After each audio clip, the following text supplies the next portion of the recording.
কথা নাই বার্তা নাই, হুট করে আমি এবং আমার বন্ধু বের হয়ে গেলাম চট্টগ্রাম শহরে ঘোরার জন্য। অলি গলি আগা মাথা রাস্তাঘাট কোনো কিছু চিনি না, কিন্তু ঘুরতে বের হয়েছি। এভরিওয়ান, আসসালামু আলাইকুম। তো নাও আমরা এখন আছি চিটাগং সিটি সিআরবি-তে। সিআরবি হচ্ছে সবুজে ঘেরা পাহাড়ি একটা এলাকা, যেদিকে চোখ যায় শুধু বড় বড় পুরাতন গাছ। তো রাস্তাটা বেশ সুন্দর, মানে শহরের মধ্যে এরকম নিরিবিলি একটা জায়গা, একটা মানে এক্সপেক্ট করা যায় না, খুব সুন্দর। আমরা অনেক ডিরেকশন পাওয়ার পর আমরা ফাইনালি সিআরবির প্রবেশ পথে আসছি, কিন্তু নেক্সট কোন দিকে আমরা যাবো? আমার চারদিকে পাহাড়, চারদিকে আপনাকে একটা গেট। একটি পথ ধরে পাহাড়ে কিছুটা উপর উঠতে চোখে পড়লো বিশাল বড় এই রাজবাড়িটি। আমার পিছনে হচ্ছে আপনার টেলি যোগাযোগের বিশাল বড়টা বিল্ডিং, যেটা আপনার দেখতে প্রায় ধরেন একটা পুরনো আমার রাজবাড়ির মতো। কিছুটা উপর ওঠার পর এখন আবার নিচে নেমে যাচ্ছি। নিচে নামতে দেখি শুধু গাছ আর গাছ।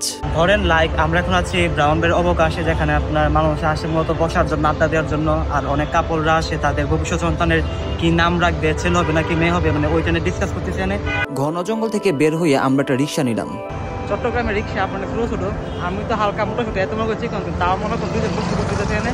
আর কিছু পর আপনার পিছিয়ে যায়।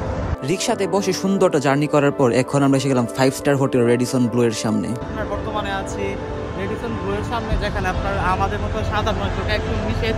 এটার মতো আপনার হচ্ছে সেলিব্রিটি, অনলি ফর সেলিব্রিটির জন্য এটা।